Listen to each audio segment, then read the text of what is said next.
अगर एक क्लास में 30 स्टूडेंट्स हैं तो उनमें से कोई एक स्टूडेंट ऐसा होता है जिसका ब्रेन बाकी के सभी स्टूडेंट से तेज चलता है। कुछ स्टूडेंट्स बाकी के स्टूडेंट से जल्दी सीख लेते हैं। इसी तरह ऑफिस में, आपकी फैमिली में, सोसाइटी में सब लोगों की ब्रेन पावर और सीखने की एबिलिटी अलग अलग होती है। ऐसे में सवाल उठता है कि क्या हम अपने ब्रेन पावर को इंक्रीज कर सकते हैं। वैसे मोस्टली लोग इस बात पर इतना ध्यान नहीं देते, पर अगर आप अपने ब्रेन की पावर इंक्रीज करना चाहते हैं तो ये वीडियो आपके लिए है। इस वीडियो के एंड होने तक आप कुछ ऐसी बातें जरूर सीख पाओगे जिससे आपका माइंड भी फास्ट और शार्प हो जाएगा। तो आइए बात करते हैं आज के इस टॉपिक की और शुरू करते हैं आज की ये वीडियो।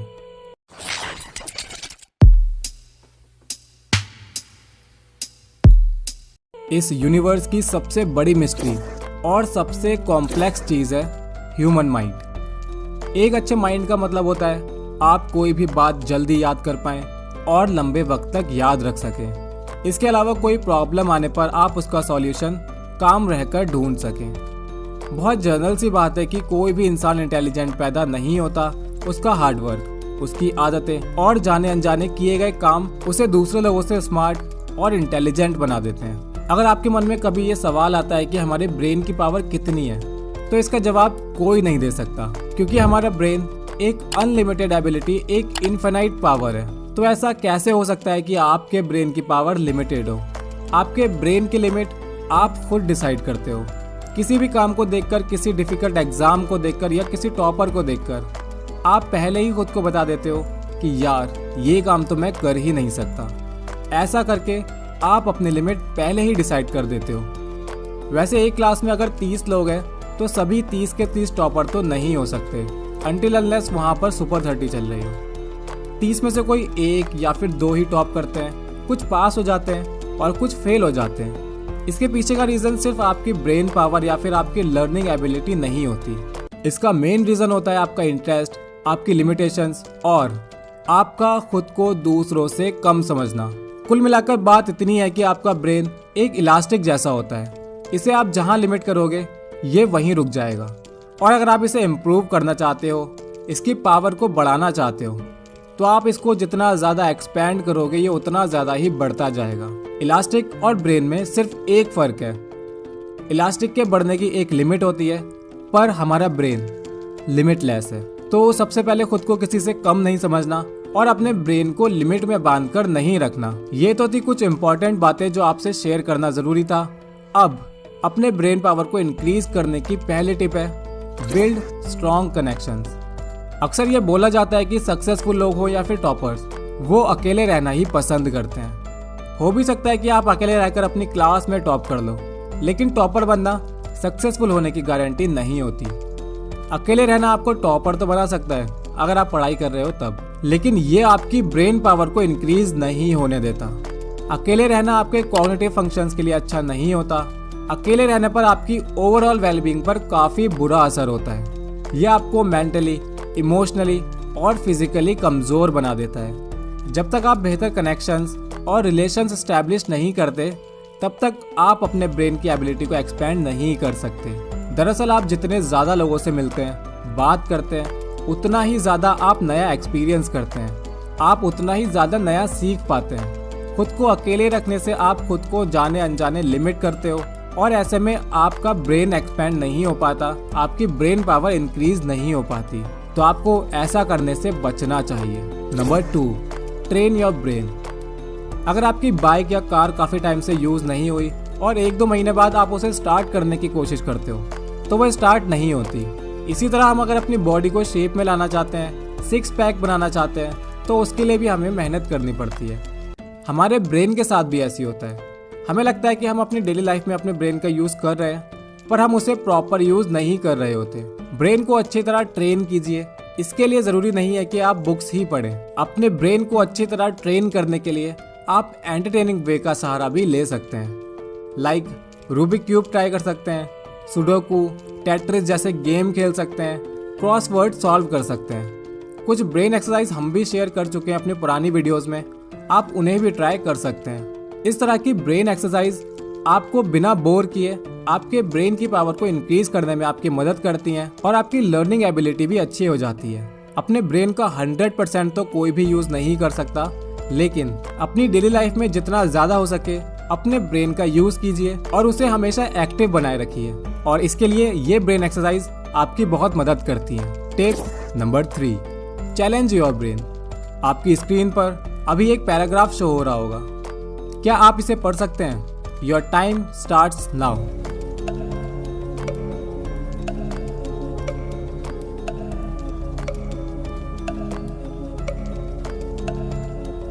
अगर आपने ये पैराग्राफ पढ़ लिया तो अच्छी बात है, नहीं पढ़ पाए तो कोई बात नहीं, दोबारा ट्राई करेंगे तो पढ़ पाएंगे। आपको पता है हमारे ब्रेन की पावर को इंक्रीज करने का सबसे अच्छा तरीका है अपने ब्रेन को चैलेंज देना।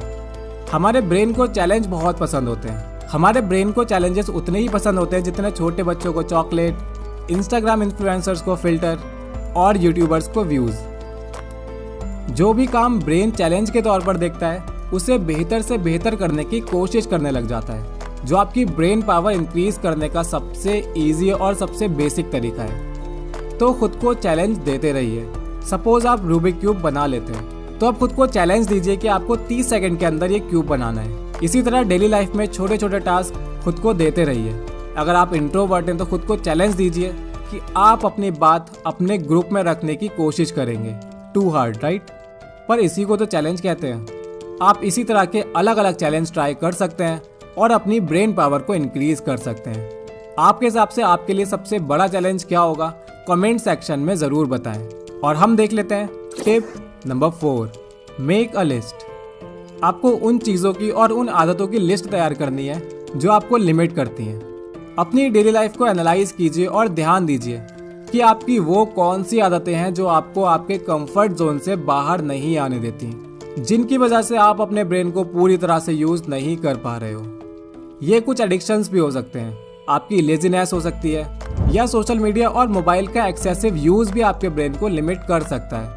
इन सभी पर ध्यान देकर लिस्ट बनाइए और फिर उन्हें धीरे धीरे अपनी लाइफ से एलिमिनेट करने की कोशिश कीजिए। फिर देखिए कि कैसे आप अपने ब्रेन को और भी एफिशिएंटली और बेहतर तरह से यूज कर पाते हो। इन टिप्स को अपनी डेली लाइफ में यूज करके आप अपने ब्रेन की पावर को धीरे धीरे काफी ज्यादा इंक्रीज कर सकते हो। दोस्तों, खुद को दूसरों से कम समझना बंद कीजिए और खुद पर काम करना शुरू कीजिए। ऐसा करके ही आप अपने ड्रीम्स को भी पूरा कर सकते हो और खुद को एक बेहतर इंसान के तौर पर प्रेजेंट कर सकते हो। अगर आपको भी लगता है कि आपके डिसीजंस और आपका माइंड पूरी तरह से आपके कंट्रोल में है, तो ये वीडियो आपको ज़रूर देखना चाहिए। हमें जनरली ऐसा ही लगता है कि हमारे माइंड पर हमारा पूरा कंट्रोल है, लेकिन बहुत सी चीज़ें ऐसी होती है जो हमारा ब्रेन बिना हमारे डिसीजन बनाए कर लेता है और हमें पता भी नहीं चलता। ऐसे ही कुछ चीज़ों के बारे में बात करेंगे हम आज की इस वीडियो में। नंबर 1, आपने बचपन में उस लोमड़ी की कहानी तो सुनी होगी जिसे अंगूर नहीं मिलते तो उसने कह दिया था कि अंगूर खट्टे हैं। वेल, माने या ना माने, लेकिन हम सभी एक्चुअली में उस लोमड़ी की तरह ही है। लाइफ में जब किसी सिचुएशन से डील करते हुए हमें सक्सेस नहीं मिल पाती तो हम अपने फेलियर की रिस्पॉन्सिबिलिटी लेने के बजाय उसे दूसरों पर डालने की कोशिश करते हैं। जैसे अगर हमने एक इंटरव्यू दिया और हम सेलेक्ट नहीं हो पाए, कोई दूसरा इंसान सेलेक्ट हो जाए, तो हम में से मोस्टली लोग ये एक्सेप्ट नहीं करते कि सेलेक्टेड कैंडिडेट हमसे बेटर था, बल्कि हम ये कह देते हैं कि जॉब उतनी अच्छी नहीं थी या फिर इंटरव्यू बायस्ड और अनफेयर था। जब लोगों को वो नहीं मिल पाता जो वो चाहते हैं, तो वो खुद को इस बात पर मना लेते हैं कि वो असल में उसे चाहते ही नहीं थे। हमारा माइंड हमें इस बात पर कन्विंस भी कर देता है कि यू डिजर्व बेटर, जो नहीं मिला वो बेकार था। सेकंड आता है स्पॉटलाइट इफेक्ट। अक्सर आपने भी फील किया होगा और करते ही होगे कि अगर आप ऑफिस में लेट पहुंचते हो तो आपको लगने लगता है कि सारे लोग आपको देख रहे हैं, आपको जज कर रहे हैं। आपका जिम में पहला दिन या फिर कोचिंग का पहला दिन, ऐसे में आपको लगता है कि सब आपको ही देख रहे हैं। आप अपनी शर्ट पर गलती से थोड़ा सा सॉस गिरा देते हैं, फिर आप इतने ज़्यादा एम्बेरस हो जाते हैं कि आपको लगता है कि आपके आसपास के सारे लोग सिर्फ उस छोटे से स्पॉट को ज़रूर नोटिस करेंगे। ये सारा कुछ स्पॉटलाइट इफेक्ट का नतीजा होता है। स्पॉटलाइट इफेक्ट में हमें ऐसा लगता है कि हमारे आसपास के लोग सिर्फ हमें ही नोटिस कर रहे हैं, जबकि असल में ऐसा नहीं होता। तो इसलिए खुद को इतना परेशान करना बंद कीजिए और खुद को समझाइए कि जो एंजाइटी आपको होती है वो सिर्फ स्पॉटलाइट इफेक्ट का असर है। एक्चुअली सब लोग सिर्फ आपको नहीं देख रहे होते।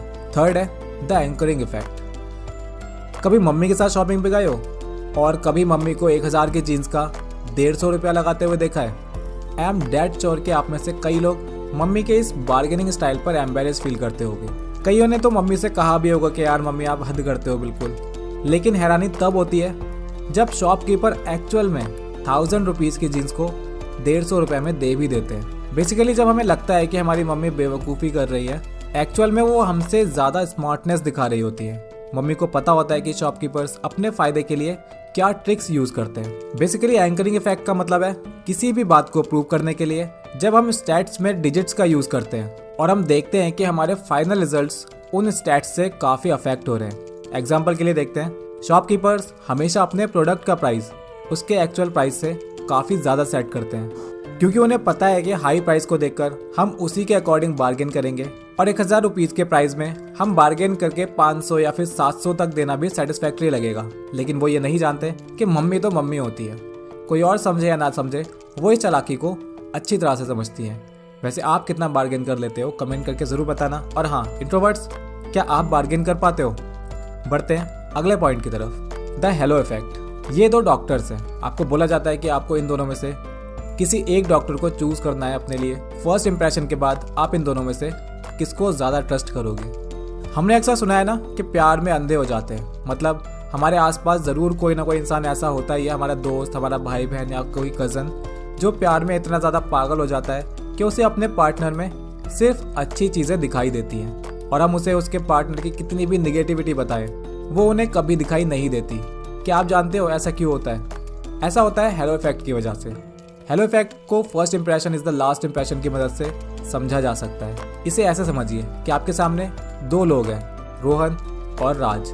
अब अगर आपसे कहा जाए कि रोहन एक intelligent, hard working, impulsive, critical, stubborn और जेलस है, वही Raj jealous, stubborn, critical, impulsive, hard working और इंटेलिजेंट है, तो आपके दिमाग में क्या आएगा? हेलो इफेक्ट में इंफॉर्मेशन के सीक्वेंस की बहुत इंपॉर्टेंस होती है। सीक्वेंस में जो क्वालिटी पहले दी जाती है उसी क्वालिटी के बेसिस पर बाकी की क्वालिटी भी समझी जाती है। जैसे कि ऊपर हमने आपको इन्फॉर्मेशन दी, उसके अकॉर्डिंग हमें लगेगा कि रोहन एक पॉजिटिव जबकि राज एक नेगेटिव पर्सन है। ऐसा इसलिए क्योंकि हमें रोहन के बारे में जो पहली इन्फॉर्मेशन मिली वो ये थी कि वो इंटेलिजेंट है। हाँ, वो थोड़ा जेलस है और इम्पल्सिव है, लेकिन हमारा सारा माइंड इंटेलिजेंट वर्ड के ऊपर ज़्यादा फोकस करता है। किसी भी इंसान के बारे में जो इन्फॉर्मेशन हमें सबसे पहले मिलती है वो इन्फॉर्मेशन उस इंसान की पर्सनैलिटी की इमेज हमारे माइंड में बनाने में बहुत ही वाइटल रोल प्ले करती है। इसीलिए अक्सर स्टूडेंट्स को समझाया जाता है कि जो आंसर सबसे अच्छी तरीके से आता है, सबसे अच्छी तरह से आप लिख सकते हो, उसे एग्जाम में सबसे पहले करना चाहिए, क्योंकि वो आंसर एग्जामिनर के माइंड में आपकी इमेज बनाता है कि बच्चा ये इंटेलिजेंट है, उसने आगे जो भी लिखा होगा वो डेफिनेटली सही होगा। और अगर हम ऐसा नहीं करते, इसका उल्टा करते हैं, तो हेलो इफेक्ट का असर भी उल्टा हो जाता है। फिफ्थ है गैम्बलर्स फैलेसी। 3 बार एक कॉइन को टॉस किया गया, हर बार हेड आया। अब चौथी बार इस कॉइन को टॉस करना है और आपसे हजारों रुपए की शर्त लगी हुई है, तो आप क्या चूज करोगे, हेड या टेल्स? अगर आप मैक्सिमम लोगों की तरह सोचते हो तो डेफिनेटली टेल्स ही चूज करोगे, जबकि हेड आने के भी इक्वल चांसेस हैं। ऐसा क्यों होता है? ह्यूमन माइंड यूनिवर्स में एक बैलेंस होने पर यकीन करता है। फॉर एग्जांपल, जब हम OMR शीट पढ़ते हैं या फिर मल्टीपल चॉइस क्वेश्चन का आंसर सेलेक्ट कर रहे होते हैं, हमने एक रो में 5 C लगा दिए, तो छठा ऑप्शन ऑटोमेटिकली हमें इंडिकेट करेगा कि हमें C चूज नहीं करना है, कोई A, B या फिर D में से कोई आंसर सही हो सकता है। कसिनो में भी गैम्बलर फैलेसी का काफी यूज होता है। ये गैम्बलर के माइंड में एक इल्यूजन पैदा करती है कि वो डाइस या फिर रोलेट व्हील का बैलेंस प्रेडिक्ट कर पाए। सिक्स्थ है पैराडॉक्स ऑफ चॉइस। एक सुपरमार्केट में 2 टाइप के एक्सपेरिमेंट किए गए, जहां फर्स्ट एक्सपेरिमेंट में 24 तरह की वैरायटी के जैम फ्रीली टेस्ट करके डिस्काउंट पर खरीदने के लिए अवेलेबल थे, जबकि दूसरे एक्सपेरिमेंट में 6 वैरायटी के जैम्स फ्री टेस्ट करके खरीदने के लिए अवेलेबल थे। पहले एक्सपेरिमेंट ने 60% लोगों को अट्रैक्ट किया, जिसमें से सिर्फ 3% लोगों ने जैम खरीदा, जबकि दूसरे एक्सपेरिमेंट ने सिर्फ 40% को अट्रैक्ट किया, लेकिन जिसमें से 30% ने जैम खरीदा। हालांकि ज्यादा वैरायटी की तरफ ज्यादा लोग अट्रैक्ट हुए थे, लेकिन कम वैरायटी रखने से सुपरमार्केट ने 10 गुना ज्यादा सेल की।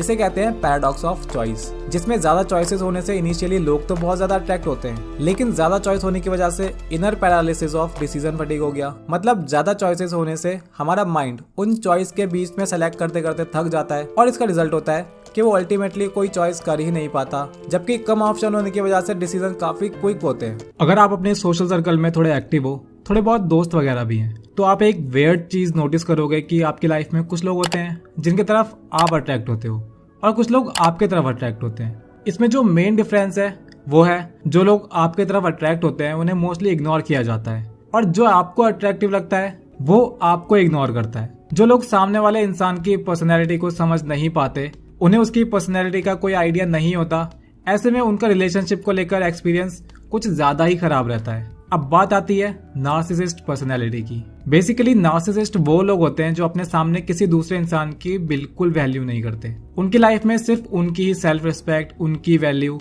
और उनके ओपिनियन की बात होती है। उनके मायने में दूसरा इंसान सिर्फ एक ऑब्जेक्ट है और बाकी सभी लोगों को वो ऑब्जेक्ट के जैसा ही ट्रीट भी करते हैं। ये सब सुनकर आपको समझ आ ही गया होगा कि नार्सिसिस्ट कैसे होते हैं। और एक नार्सिसिस्ट को डेट करना या फिर उसके साथ रिलेशनशिप में आना इज लाइक अपनी लाइफ का रिमोट कंट्रोल एक नासमझ बच्चे के हाथ में देना। और इसका आउटकम वही होता है जो एक बच्चा रिमोट कंट्रोल कार के साथ करता है। सवाल आता है कि हम किसी नार्सिसिस्ट की तरफ अट्रैक्ट ही क्यों होते हैं।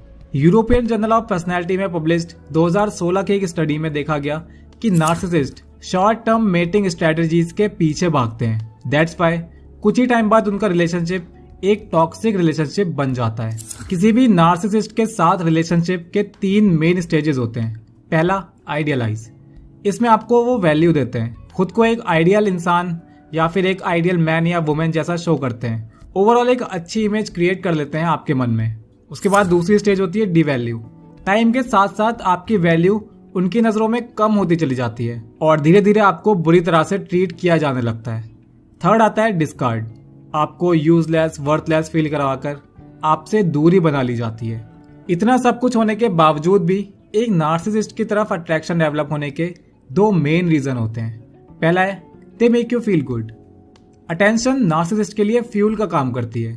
अटेंशन मिलने से वो ज्यादा रिस्पेक्टेड, वैल्यूड और वर्दी फील करते हैं और इसीलिए उन्हें तलाश होती है एक ऐसे इंसान की, ऐसे लोगों की और इस तरह के पार्टनर की जो उनकी अटेंशन की इस क्रेविंग को पूरा कर सके। एक नार्सिसिस्ट के साथ आपके रिलेशनशिप का स्टार्ट बहुत ही एक्साइटिंग, पावरफुल और फील गुड टाइप का होता है, पर यह सब बहुत ही शॉर्ट टर्म होता है। स्टार्टिंग में वो आपको बहुत ही स्पेशल फील करवाते हैं जिससे आपको लगता है that you are the chosen one, और उसी फीलिंग का फायदा उठाकर आपकी फीलिंग का सत्यानाश नार्सिसिस्ट कर देते हैं। एक अच्छे रिलेशनशिप में कौन सी 3 मोस्ट इंपॉर्टेंट चीजें आपके अकॉर्डिंग है, कमेंट करके बताइए। खैर आगे बढ़ते हैं अगले पॉइंट की तरफ। दूसरी चीज जो नार्सिसिस्ट को सबसे ज्यादा अट्रैक्टिव बनाती है वो है उनका कॉन्फिडेंस। उनका कॉन्फिडेंस बहुत ज्यादा अट्रैक्टिव होता है और हमें भी अपने पार्टनर के अंदर जो सबसे अच्छी क्वालिटी चाहिए होती है वो है उसका कॉन्फिडेंस। यूनिवर्सिटी ऑफ कैलिफोर्निया के साइकोलॉजी प्रोफेसर जो पियर बताते हैं कि किसी भी रिलेशनशिप में कुछ adaptive traits like self sufficiency, confidence, ambition और लीडरशिप, ये कुछ ऐसी क्वालिटीज होती हैं जो एक पार्टनर में हर किसी को चाहिए होती हैं। अब क्योंकि नार्सिसिस्ट की नजर में उनसे ज्यादा अट्रैक्टिव तो कोई है ही नहीं, तो उनका कॉन्फिडेंस लेवल मैच करना बिल्कुल नियर टू इम्पॉसिबल हो जाता है। उनका ये सेल्फ कॉन्फिडेंस और मे बी हम कह सकते हैं कि ओवर कॉन्फिडेंस जिन लोगों को अट्रैक्टिव लगता है वो उनके ट्रैप में इजीली फंस जाते हैं। उनका कॉन्फिडेंस उनके negative traits like arrogance, lack of empathy और सेल्फिशनेस को ओवरशैडो कर देता है। जब कॉन्फिडेंस की फेक लेयर धीरे धीरे हटती जाती है तब जाकर उनके नेगेटिव ट्रेट्स उनके पार्टनर को दिखाई देने लगते हैं। किसी भी रिलेशनशिप में जब 2 लोग एक दूसरे के लिए पॉजिटिव एटीट्यूड रखते हैं तब रिलेशनशिप स्ट्रांग होता चला जाता है और लॉन्ग टर्म चलता है।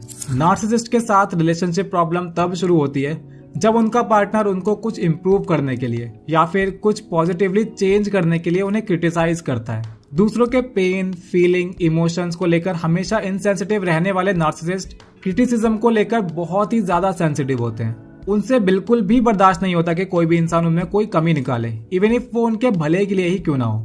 इसके अलावा उनके अंदर वो सुपीरियोरिटी कॉम्प्लेक्स होता है जो उन्हें दूसरों की वैल्यू नहीं करने देता, जिस वजह से वो एक अच्छे पार्टनर कभी नहीं बन पाते। यार आज तो नहीं पढ़ पाऊंगा, आज तो बहुत तेज बुखार है, आज तो मौसम भी अच्छा नहीं है, यार मेरे घर पे अच्छी लाइट भी नहीं है, इतनी कम लाइट में मैं नहीं पढ़ पाता। यार कोई इतनी गर्मी में कैसे पढ़ सकता है, सुबह जल्दी उठते हैं तो ठंड लगती है, और मुझे तो देखो नींद भी बहुत आती है। दोस्तों यही सब बहाने चल रहे हैं ना तुम्हारी लाइफ में कई महीनों से, और ऐसा इसलिए हुआ है क्योंकि तुमने पिछले 8-10 महीनों में सिर्फ और सिर्फ टाइम वेस्ट किया है, खुद को जानबूझ करके बर्बाद किया है, तुमने अपने आप को धोखा दिया है। एक बात बताओ मेरे को, तुम्हारे पास पढ़ने के लिए ऐसी क्या कोई खास वजह है जिसे याद करके तुम्हें हर वक्त एहसास हो कि यार मुझे पढ़ाई करनी है, मुझे मेहनत करनी चाहिए, मुझे अपना टाइम वेस्ट नहीं करना चाहिए, ये टाइम फिर नहीं मिलेगा मुझे? या एक भी ऐसी वजह है जो तुम्हें पढ़ने पर, मेहनत करने पर मजबूत कर सके। अगर नहीं है तो उस वजह को ढूंढो, क्योंकि अगर एक तुम स्टूडेंट हो, जब तक तुम्हारे पास कोई मोटिव या टारगेट नहीं है ना, तब तक कुछ भी हासिल नहीं कर सकते। इसलिए बड़ा सोचना पड़ेगा, जल्दी सोचना पड़ेगा और लक्ष्य को निर्धारित करना पड़ेगा। जीतने वाले या टॉप करने वाले कुछ अलग चीजें नहीं करते, बस वो चीजों को अलग और स्मार्ट तरीके से करते हैं। इसलिए पहले मेहनत के लिए टारगेट और उसे पूरा करने की एक डिटरमाइंड वजह ढूंढो। अगर वजह नहीं मिल रही है ना, तो अपने पेरेंट्स को देखो और सोचो कि क्या तुम उनके जितना फिजिकली या मेंटली स्ट्रांग हो सकते हो, वो भी बिना किसी रिसोर्सेज के। तुम्हें खुद से जवाब मिलेगा, नहीं भैया हमसे नहीं हो पाएगी इतनी मेहनत, ये तो पता नहीं किस मिट्टी के बने हैं, सुबह से शाम रात दिन लगे रहते हैं, पता नहीं थकते क्यों नहीं है। नहीं दोस्त, तुम्हारे पेरेंट्स मेहनत भी करते हैं और थकते भी हैं, बस वो अपनी थकान का असर तुम पर नहीं होने देते, क्योंकि उन्हें लगता है कि उनके बच्चे पढ़ रहे होंगे, मेहनत कर रहे होंगे, अच्छे मार्क्स या अच्छे परसेंटेज लाने की तैयारी कर रहे होंगे, और एक तुम हो जो खुद को धोखा दे रहे हो, साथ ही साथ इतने मेहनती पेरेंट्स को भी धोखा दे रहे हो। तुम्हें ना उनकी मेहनत दिखती है, ना उनका समर्पण, और ना ही तुम्हें अपने टाइम की फिक्र है। तुम्हारा एक एक सेकंड ऐसे ही फ्री में गुजरता जा रहा है और तुम जहां पर हो वहीं पे टिके हुए। अगर तेरे पास कोई और मोटिवेशन नहीं है ना पढ़ने का या मेहनत करने का, तो अपने पेरेंट्स को मोटिवेशन बना लो। कम से कम यही सोच लो कि ये इतने परेशान हो रहे हैं ना मेरे लिए, तो मैं कम से कम इनके विश्वास के लिए तो पढ़ ही सकता हूँ, मेहनत कर सकता हूँ। जीतने के लिए मेहनत कर, एक बार जीत जाएगा ना तो फिर जीने में मजा आएगा, जीतने का चस्का लग जाएगा। अगर सफल होना है तो जिंदगी में मजे ढूंढना, मजे करना या जिंदगी के मजे लेना बंद कर दे।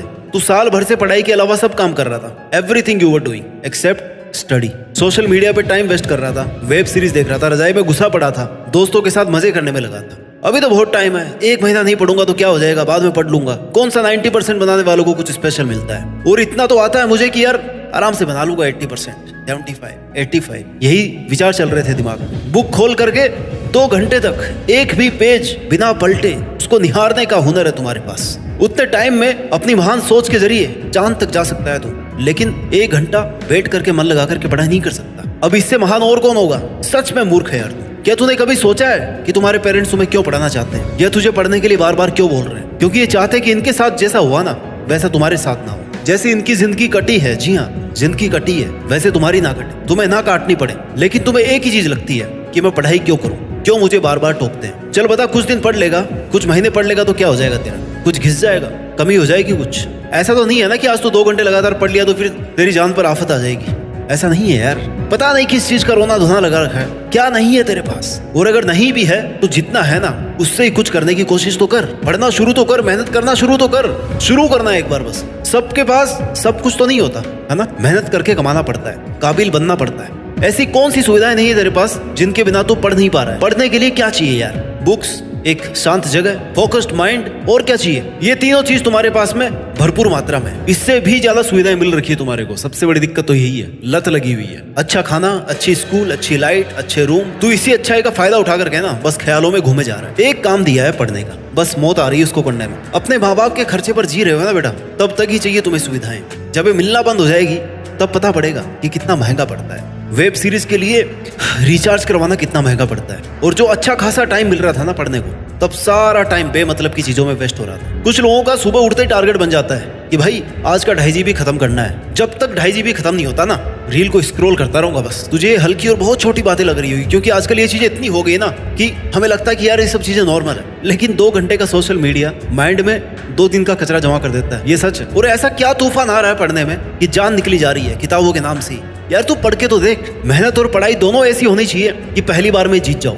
तुम तो ऐसा काम कर रहे हो ना जिनसे 1 भी रुपया नहीं मिल रहा। अगर 2.5 GB उड़ाने से तुम्हें कोई 2.5 रुपए भी दे देना तो लगता है कि हाँ यार कुछ कमाई कर रहे हो, कुछ अर्निंग कर रहे हो। अरे तुम तो गवा रहे हो और अपना टाइम गवा रहे हो। 100% investment with guarantee of 0% return. Actually that is not investment. सब खत्म करने में लगे हो, अपना टाइम, अपना शार्प माइंड, अपना जीवन, अपने पैसे, अपने माँ बाप का विश्वास। वो सबसे बड़ी बात जो खो रहे हो, खुद का विश्वास। खुद को धोखा दे रहे हो। आज नहीं कल करूंगा, कल नहीं परसों करूंगा, एग्जाम से 1 महीने पहले पढ़ लूंगा। क्यों इतने बहाने? क्यों भाई, क्यों भाई? कौन सी बड़ी कंपनी चला रहे हो, तुम्हारे पास टाइम नहीं है पढ़ने का? जेफ बेजोस जैसे अमीर और सक्सेसफुल लोगों ने कभी ये नहीं कहा कि हमारे पास सब कुछ है और हमें अब पढ़ने की या सीखने की जरूरत नहीं है। वो भी लगातार सीख रहे हैं, कुछ नया कर रहे हैं। उनके पास तो सब कुछ है ना यार, कभी भी निठल्ले नहीं बैठे रहते। चाहे जो कर सकते हैं, जहाँ चाहे वहां पैसे खर्च कर सकते हैं, जहाँ चाहे टाइम बर्बाद कर सकते हैं। लेकिन नहीं, क्यों? और तुम्हारे पास ऐसे टाइम वेस्ट करते करते ना दिन, महीने, साल, इतना कुछ पता नहीं चलेगा तुझे। और एक ऐसे वक्त पर आकर के पहुंच जाएगा ना जहां पर तुझे खुद ये लगने लग जाएगा ये अब तो मैं क्या ही कर सकता हूँ यार, अब मेरे पास क्या ऑप्शन है, कुछ नहीं कर सकता। Everything will be finished. इसलिए समय पर समय की कद्र करना सीख ले। समय रहते हुए मेहनत करना सीख ले।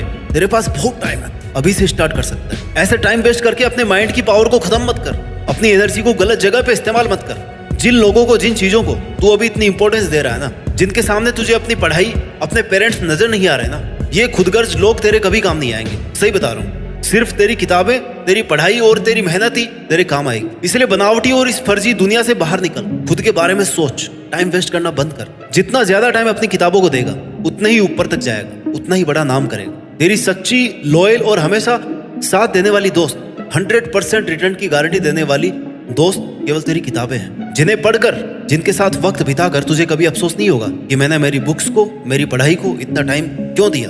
किताबों में सब कुछ है यार, तू सीख कर तो देख। किताबों से सीखा हुआ अगर आज काम नहीं आया ना, तो भी 100% गारंटी है कि तेरे कभी ना कभी वो चीज जरूर काम आएगी। किताबों में लिखा हुआ कुछ भी फालतू नहीं है। फालतू वो है जो तू कर रहा है अपनी जिंदगी के साथ और लगातार किए जा रहा है। जब 25 का हो जाएगा ना, तब एहसास होगा कि यार तूने पिछले 10-15 साल में कुछ भी ऐसा प्रोडक्टिव काम नहीं किया। तेरे पास एक अच्छा सूटेबल टाइम था जब तू बहुत कुछ कर सकता था, किसी चीज का प्रेशर नहीं था दिमाग पर, सिर्फ किताबें थी और तूने वही नहीं किया। और वक्त गुजरने के बाद 100 तरह के प्रेशर आएंगे दिमाग पे, जिंदगी पे, तब सोचेगा कि यार अब क्या करूं। तुम्हारे पेरेंट्स एक एक बात अपने तजुर्बे और अपने एक्सपीरियंस से और अपने स्ट्रगल से सीख करके तुम्हें सिखाते हैं। फ्री का बहुत बड़ा नॉलेज है वो, लेकिन दिक्कत ये है ना कि फ्री का है तो उसकी इज्जत नहीं है। इसलिए जो तुम्हें टाइम मिल रहा है ना, उसमें अच्छा करो।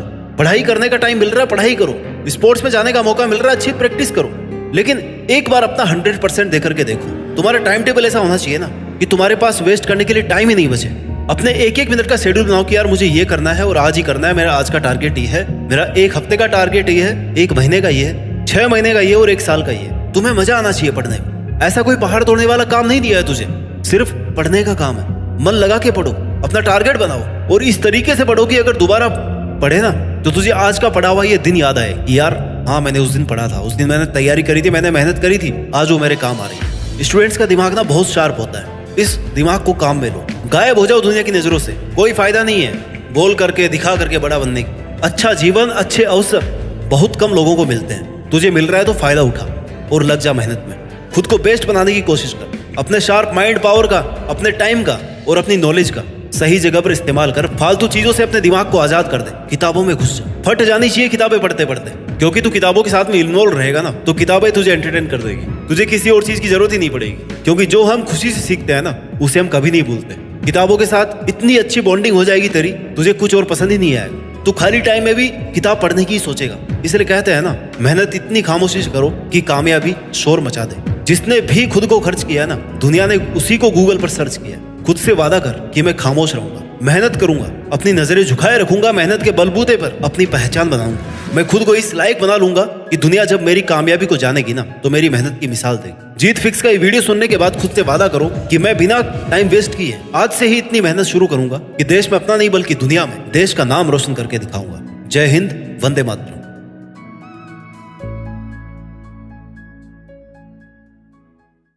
जस्ट इमेजिन करो कि आपके दोस्तों के पास, आपके साथ वाले लोगों के पास आने वाले 4 से 5 साल बाद एक अच्छी लाइफस्टाइल होगी, अच्छा घर होगा, अच्छी गाड़ी होगी, खूब सारा पैसा होगा, खूब नाम होगा, और आपकी कंडीशन उस वक्त बहुत ही ज़्यादा खराब होगी। क्या कहोगे आप? यही ना कि यार उसकी किस्मत बहुत अच्छी है और मेरी किस्मत बहुत बेकार है। किस्मत ने उसका साथ दिया, मेरा साथ नहीं दिया। उस वक्त उसके पास कुछ भी हो फर्क नहीं पड़ता, लेकिन आज जो आपके पास में है वही उसके पास में भी है। आज आपके पास में चॉइस है, उसके पास में भी चॉइस है। उसने मेहनत को चूज करा, तुमने चूज किया आलस को। उसने किताबों को चुना, तुमने चुना अपने मोबाइल फोन को। उसने अनकंफर्ट जोन को चुना, तुमने चूज किया कंफर्ट जोन को। उसने स्ट्रगल को हाँ कहा और तुमने ना कहा। उसने हर वो चीज चूज की जो उसकी जिंदगी बनाएगी, और आपने हर वो चीज चुनी जो आपकी जिंदगी बर्बाद करेगी। आपने चूज की इंस्टा की रील, फालतू की वीडियोस, मजे, टाइम पास। कहां से अच्छी किस्मत होगी आपकी? क्यों भगवान साथ देगा आपका? भगवान उसी का साथ देता है जो इंसान खुद का साथ देता है। किस्मत उसी की अच्छी होती है जो मेहनती इंसान होता है, जो खुद का साथ देता है। किस्मत अच्छी होना ना होना हमारे हाथ में नहीं है, किस्मत बनाना हमारे हाथ में होता है। दोस्तों सच कह रहा हूँ, कहीं के ना रहोगे, बहुत बुरी हालत हो जाएगी। अब भी वक्त है, सीरियस हो जाओ और पढ़ने लग जाओ। सारे फालतू के काम छोड़ दो, बहुत कम वक्त बचा है और ये दुनिया बहुत तेजी से आगे बढ़ रही है। और अगर इस तेजी से बढ़ती हुई दुनिया में आप इसे फालतू काम करोगे ना, कहीं के ना रहोगे, बहुत बुरी हालत हो जाएगी। कई सारे लोग मुझे से मिलते हैं जो कि कहीं के ना रहे, बर्बाद हो गए, ना पढ़ाई की ना कुछ और दूसरा काम किया, और अब मुझसे कहते हैं अब मैं क्या करूँ? भाई तुझे अपने कर्मों का ही फल मिल रहा है। अब जो हो गया उसे छोड़ो, लेकिन अब जो तुम कर सकते हो अब वो करो। जो भी तुम्हारा लक्ष्य है उसके लिए अपने पूरे प्राण लगा दो। जान लगा दो या फिर जाने दो। बार बार ये बात अपने आप को याद दिलाओ कि जान लगा दे या फिर जाने दे, जान लगा दे या फिर जाने दे। या तो सपने देखो मत, और अगर देखा है तो उन्हें पूरा करने के लिए इस हद तक जिद्दी बन जाओ कि लोग आपको देखते ही ये कहे कि यार तू पागल है क्या। टैलेंटेड लोगों से जीतने का एक ही तरीका है, hard work and hard work. मेहनत से आप किसी भी टैलेंटेड इंसान को पीछे छोड़ सकते हो। मेहनत के आगे किसी भी टैलेंट की कोई औकात नहीं। और आप में से कईयों की एग्जाम हो चुकी है, कईयों की चल रही है, कईयों की आने वाली है। तो अब सिर्फ एक गोल, साल भर आपने जो भी किया छोड़ दो, भूल जाओ, जो हो गया सो हो गया। अब मुझे पढ़ना है, पढ़ना है, पढ़ना है, पढ़ना है। और ऐसा पढ़ेंगे कि फोड़ करके रख देंगे। जितना भी टाइम बचा है ना, इसमें भी आप बहुत अच्छा परफॉर्म कर सकते हो अगर आप इस वक्त इस वीडियो को देखने के बाद अगर सीरियस हो जाओ तो। सबसे पहले आप अपने फोन को एक ड्रॉअर में लॉक करके रख दो। देखिए, मोबाइल से अच्छा टूल इस दुनिया में कुछ नहीं है, लेकिन इससे बुरा टूल भी इस पूरी दुनिया में कुछ नहीं है अगर इसका गलत तरीके से यूज किया तो। आपकी बनी बनाई जिंदगी बर्बाद कर देगा ये मोबाइल फोन। आपका दुश्मन आपकी जेब में रखा हुआ है, रख दो इसे साइड में। अगर आप अमीर घराने में पैदा हुए हो तो अच्छी बात है, लेकिन अगर आप मिडिल क्लास या फिर गरीब फैमिली से बिलोंग करते हो तो मैं तो ये सोचता हूँ कि आपको चेंज कैसे पड़ सकता है। आपको आपके माँ बाप का त्याग समर्पण क्यों नहीं दिखता है? आपको अपनी जिंदगी क्यों नहीं दिखती है? आपको अपने हालात क्यों नहीं दिखते हैं? आपको अपना बर्बाद हुआ भविष्य क्यों नहीं दिखता है? मैं तो एक पल भी चैन से नहीं बैठता था। मुझे मेरे हालात बदलने थे, मुझे मेरी ड्रीम लाइफ जीनी थी। मेरा माइंडसेट था कि अगर उसके लिए मुझे 15-15 घंटे भी काम करना पड़ेगा मैं करूंगा। नींद कम लेनी पड़ेगी मैं कम नींद लूंगा। ये करना पड़ेगा, वो करना पड़ेगा, मैं सब कुछ करूंगा। ये छोड़ना पड़ेगा, वो छोड़ना पड़ेगा, मैं सब कुछ छोड़ दूंगा। लेकिन जब तक कामयाब नहीं होऊंगा चैन से नहीं बैठूंगा। दोस्त बुलाएंगे नहीं जाऊंगा, फोन में टाइम पास बिल्कुल भी नहीं करूंगा। पबजी आया चला गया, टिकटॉक आया चला गया, मैंने कभी जिंदगी में डाउनलोड तक नहीं किया। मेरे फोन में सिर्फ वो चीजें थी जो मुझे मेरे गोल तक ले जाएंगे। डिलीट एवरीथिंग, वो चाहे फोन हो या फिर रियल लाइफ हो, हर उस चीज को डिलीट कर दो जो तुम्हें रोक रही है या फिर बर्बादी की ओर ले जा रही है। और हर उस चीज को इंस्टॉल कर लो, वो चाहे फोन हो या फिर रियल लाइफ हो, जो तुम्हें कामयाबी की ओर ले जाएगी। अगर आपको किसी को छोड़ना पड़ रहा है तो छोड़ दो, क्योंकि उसे छोड़ने से तुम्हें वो हासिल होगा जो कि उससे बहुत बड़ा होगा। और तुम्हारी जिंदगी बनेगी या बिगड़ेगी किसी को कोई फर्क नहीं पड़ेगा। बर्बाद हुए तो लोग हंसेंगे, और अगर तुम कामयाब हुए तो लोग तुमसे चलेंगे। छोड़ दो उनको जो आपका टाइम बर्बाद कर रहे हैं। टाइम देना बंद कर दो उनको, कहो काम है, बिजी हूं। अगली बार आपको वो बुलाना ही बंद कर देंगे। इस वीडियो को देखने के बाद अगर आप में जोश आया हो, थोड़ी भी अंदर से आग लगी हो कुछ करने की, पढ़ने की, तो अभी के अभी इस वीडियो को बंद करके 2 घंटे पढ़ो, एक ब्रेक लो और फिर से पढ़ने बैठ जाओ। मैंने कहा ना, अभी भी वक्त है। अगर आप अभी भी सीरियस हुए तो आप वो कर सकते हो जो पूरे साल पढ़ने वाले नहीं कर पाए। अब तक लोगों का वक्त आया था, तुम्हारा दौर आएगा। और उस दौर को लाने के लिए अगर तुम तैयार हो अपने पूरे प्राण लगाने के लिए, तो कमेंट सेक्शन में यस जरूर लिखना। और ऐसे ही और पावरफुल वीडियोस के लिए हमारे चैनल को सब्सक्राइब करके बेल आइकन को प्रेस करें। मैं आपसे मिलूंगा अगले वीडियो में, तब तक के लिए जय हिंद, जय भारत।